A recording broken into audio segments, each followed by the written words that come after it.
MyG future change ആകൂ, വേറൊരു range ആകൂ. നമസ്കാരം. School കലോത്സവം എന്ന് കേൾക്കുമ്പോൾ നമുക്ക് ഭയങ്കര ആവേശമാണ്. ഇന്ന് എന്നോടൊപ്പം നമ്മുടെ പ്രിയപ്പെട്ട നിഖിലയാണ്. നിഖില ഇന്ന് പ്രസംഗവേദിയിൽ പറഞ്ഞു 8ാം ക്ലാസ്സിൽ പഠിക്കുമ്പോൾ ഈ കൊല്ലത്ത് വന്ന് കലോത്സവത്തിൽ പങ്കെടുത്തു. വലിയൊരു ഓർമ്മയാണ് നിഖില പങ്കെടുത്തത്. നിഖില നമസ്കാരം. നമസ്കാരം. എവിടെ പോയാലും എവിടെ പോയാലും നിങ്ങളുണ്ടല്ലോ. അല്ല, വളരെ സന്തോഷം കേട്ടോ നിഖില. വലിയൊരു വേദി അല്ലെ. 8ാം ക്ലാസ്സിൽ പഠിക്കുമ്പോൾ ഈ കൊല്ലത്ത് ഇതേ മൈതാനത്ത് വന്ന് കലോത്സവത്തിൽ പങ്കെടുത്തു. ഇന്ന് അതേ മൈതാനത്ത് വന്നിട്ട് ഗസ്റ്റായിട്ട് മുഖ്യമന്ത്രിയുടെ കൂടെ പങ്കെടുക്കണം. എന്തൊരു ഭാഗ്യവതിയാണ് നിഖില. ഭയങ്കര ബ്ലസ്ഡ് അല്ലേ. നല്ല ഭയങ്കര ഒരു അതുകൊണ്ടാണ് ഇവര് ഇങ്ങനെ ഒരു പ്രോഗ്രാം ഉണ്ടെന്ന് പറഞ്ഞ് വിളിച്ചപ്പോ തന്നെ എനിക്ക് യൂഷ്വലി എനിക്ക് പ്രോഗ്രാം പോകാൻ വേണ്ടിയാണ്. പക്ഷെ എനിക്ക് ഭയങ്കര സന്തോഷം ഉണ്ടായിരുന്നു. കാരണം നമ്മളുടെ ലൈഫിൽ കുറെ മൊമെന്റ്സ് തന്നിട്ടുള്ള സ്റ്റേജാണ് കലോത്സവം എന്ന് പറയുന്നത്. അപ്പം എനിക്ക് എൻ്റെ ഒരു 5ാം ക്ലാസ് മുതലൊക്കെ എൻ്റെ 1ാം ക്ലാസ് മുതലൊക്കെ തന്നെ ഞങ്ങൾ ഈ കലോത്സവങ്ങൾക്ക് മത്സരിക്കുന്നുണ്ട്. അപ്പം എൻ്റെ അമ്മ ഡാൻസ് ടീച്ചറാണ്. അപ്പം നമുക്കൊരു ഡാൻസ് ഇൻസ്റ്റിറ്റ്യൂട്ട് ഉണ്ട്. അമ്മയുടെ കുട്ടികൾ ഇവിടെ മത്സരിക്കാൻ വരാറുണ്ട്. അമ്മയുടെ സ്റ്റുഡൻസ് പിന്നെ ടീച്ചേഴ്സായിട്ട് അവരുടെ കുട്ടികൾ മത്സരിക്കാൻ വരാറുണ്ട്. അപ്പം അങ്ങനെ ഒരു വേദിയിൽ നമ്മളൊരു അതിഥിയായിട്ട് വരിക എന്ന് പറയുന്നത് ഭയങ്കര സന്തോഷമുള്ള ഒരു കാര്യമാണ്. അന്ന് ഏത് ഇനത്തിലാണ് പങ്കെടുത്തത്? ഞാൻ കേരള നടനം, കുച്ചിപ്പുടി, മോണോ ആക്ട് അതൊക്കെയായിരുന്നു ഞാൻ മത്സരിച്ചിട്ടുണ്ടായിരുന്നു. ഞാൻ സ്റ്റേറ്റിൽ പങ്കെടുത്തത് ഇതിനൊക്കെയാണ്. 8ാം ക്ലാസ്സിൽ പഠിക്കുന്നത് 8ാം ക്ലാസ് മുതൽ ഞാൻ +2 വരെ എല്ലാ വർഷവും പങ്കെടുക്കാറില്ലേ? നമുക്ക് മറക്കാൻ പറ്റാത്ത ഒരു ഓർമ്മ എന്തായിരിക്കും ഈ കലോത്സവത്തിൽ പങ്കെടുത്തത്?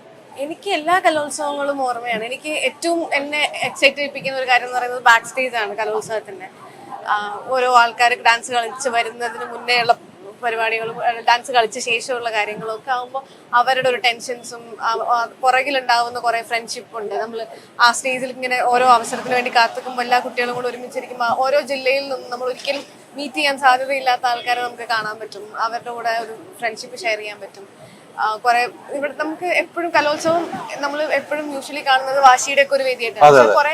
കുറേയും കൂടെ അത് സൗഹൃദത്തിന്റെയും കൂടെ ഒരു സ്പേസ് ആണ്. കാരണം നമ്മൾ ഒരുപാട് പുതിയ ആൾക്കാരെ കാണുകയും അവരെ പരിചയപ്പെടുകയും എന്നെ സംബന്ധിച്ച് നോക്കുകയാണെങ്കിൽ അമ്മയുടെ കുറെ കൊളീഗ്സിനെ കാണാൻ പറ്റും. അമ്മയുടെ ടീച്ചേഴ്സ് അങ്ങനെ എല്ലാരും ഞാൻ പരിചയപ്പെട്ടിട്ടുള്ളത് ഇങ്ങനെ കലോത്സവ വേദികളിൽ വെച്ചിട്ടാണ്. അപ്പൊ അത് നിഖിലേനെ അമ്മയാണോ ഡാൻസ് പഠിപ്പിച്ചിരുന്നത്? എന്നെ അമ്മ ഡാൻസ് പഠിപ്പിച്ചിട്ടുണ്ട്. RLV പ്രദീപ്. അല്ല, അമ്മ ഡാൻസ് പഠിപ്പിച്ച് കഴിയുമ്പോൾ അമ്മയുടെ മറ്റു കുട്ടികളും ഉണ്ടാവുമല്ലോ. ഇല്ല, ഞാൻ പണ്ട് മുതലേ അമ്മ എന്നെ മത്സരങ്ങൾക്ക് വേണ്ടി പഠിപ്പിക്കാറില്ല. കാരണം അമ്മ പഠിപ്പിച്ച ഞാൻ പഠിക്കില്ല. അമ്മ പഠിപ്പിച്ച എന്റെ ഡാൻസ് ഞാൻ ശരിക്കും ഡാൻസ് കളിക്കുന്ന മര്യാദയ്ക്ക് കണ്ടിട്ടില്ല. ഗ്രൂപ്പിലൊക്കെ ഒന്നേ കണ്ടിട്ടുണ്ടാവും. അപ്പൊ അമ്മ ഭയങ്കരമായിട്ട് ക്രിട്ടിസൈസ് ചെയ്യും. അപ്പൊ ഞാനും അമ്മയും വഴക്കുണ്ടാവും. അതുകൊണ്ട് ഞാൻ എപ്പോഴും അമ്മയുടെ സ്റ്റുഡൻസോ അങ്ങനെ ആരെങ്കിലും ഒക്കെയാണ് എന്നെ എപ്പോഴും ഡാൻസ് പഠിപ്പിച്ചിരിക്കുന്നത്. അപ്പൊ അവര് വഴിയാണ് എനിക്ക് ഈ പറഞ്ഞ ഫസ്റ്റ് പ്രൈസ് എന്റെ ഒരു വിഷയമേ ആയിരുന്നു. മത്സരത്തിൽ പങ്കെടുക്കുക.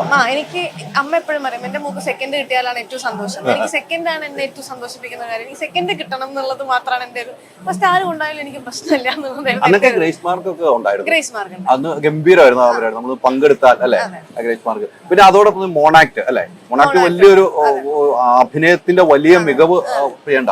ആ മോണാക്ട് ഒക്കെ നമ്മൾ സ്റ്റേജിൽ ചെയ്യുമ്പോൾ ഉണ്ടാവുന്ന ഒരു ആ അധ്യാപനം പഠിപ്പിച്ചൊക്കെ ഓർത്തെടുത്ത് തന്നെ ചെയ്യണം. ഒരു സബ്ജക്റ്റ് ആണല്ലോ 10 മിനിറ്റ് അല്ലെ.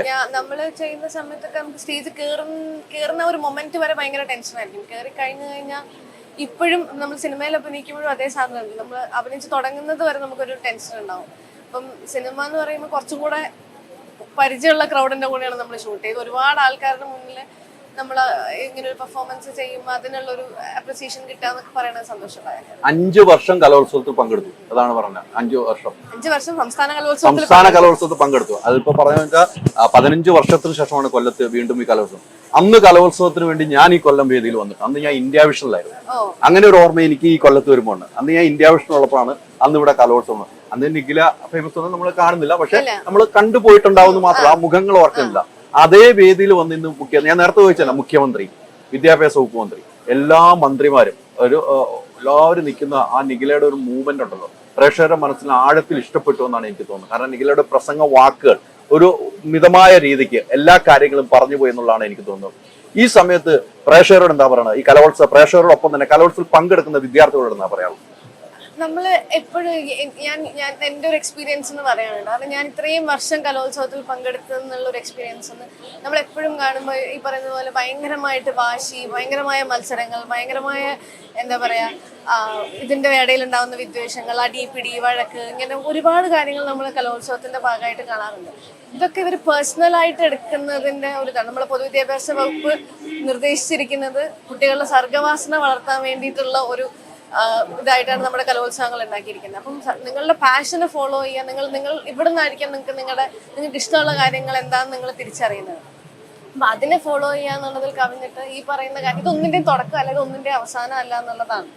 ഈ പറയുന്ന മത്സരങ്ങളോ അല്ലെങ്കിൽ നിങ്ങളുടെ 10ാം ക്ലാസ്സിലെ മാർക്കോ പ്ലസ് 2 മാർക്കോ നമ്മളോട് എപ്പോഴും നമ്മൾ ചെറുപ്പത്തിലൊക്കെ പറയുന്ന ഒരു കാര്യമാണല്ലോ, 10ാം ക്ലാസ്സിലെ മാർക്ക് വെച്ചിട്ടാണ് നിങ്ങളുടെ കരിയർ നന്നാവുന്നത്. എത്ര കുട്ടികളാണ് അതിന്റെ പേരിൽ സൂയിസൈഡ് ചെയ്യുന്നത്, അതിന്റെ പേരിൽ ആൻസൈറ്റിയും ഡിപ്രഷനും ഒക്കെ അനുഭവിക്കുന്നത്. അപ്പം ഇതല്ല നിങ്ങളുടെ ലൈഫ് ഡിസൈഡ് ചെയ്യുന്ന കാര്യം. നിങ്ങളുടെ ലൈഫിൽ നിങ്ങൾ ഫോളോ ചെയ്യുന്ന കാര്യങ്ങളാണ്. നിങ്ങളുടെ പാഷനോ അല്ലെങ്കിൽ നിങ്ങൾക്ക് ഇഷ്ടപ്പെട്ട കാര്യങ്ങൾ നിങ്ങൾ ചെയ്യുമ്പോഴാണ് അത് നിങ്ങൾക്ക് ചിലപ്പോൾ 10ാം ക്ലാസ്സിൽ കണ്ടെത്താൻ പറ്റിയെന്ന് വരില്ല, പ്ലസ് 2 കണ്ടെത്താൻ പറ്റിയെന്ന് വരില്ല, 20 വയസ്സിൽ കണ്ടെത്താൻ പറ്റിയെന്ന് വരില്ല, ചിലപ്പോൾ 30 വയസ്സിലായിരിക്കും നിങ്ങൾ കണ്ടെത്തുന്നത്. പക്ഷെ നിങ്ങളുടെ പാഷനെ നിങ്ങൾ ഫോളോ ചെയ്യുക എന്നുള്ളതാണ്. അതിൽ കഴിഞ്ഞിട്ട് ഈ പറയുന്നതൊക്കെ മത്സരങ്ങളാണ്. അതൊരു വാശിയേറിയ ആ സമയത്ത് ഒരു കോമ്പറ്റീഷനായിട്ട് മാത്രം എടുത്തിട്ട് അതിനെ കളയുക എന്നുള്ളതേ ഉള്ളൂ. ഈ കലോത്സവം തന്നെയാണോ നിങ്ങളെ സിനിമയിലേക്ക് വരുന്നത്? ഞാൻ കലോത്സവം വഴി സിനിമയിൽ വന്നതാണ്.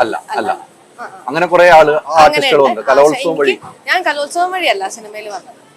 നമ്മള് വേറെ മേഖലയിൽ നിന്ന് സിനിമയ്ക്ക് സിനിമയായിട്ട് തന്നെ വന്ന ആളാണ്. സിനിമാഭിനയം, കലോത്സവം എല്ലാം കണ്ട ഒരു വ്യക്തിയാണ് നിഖില അല്ലെ?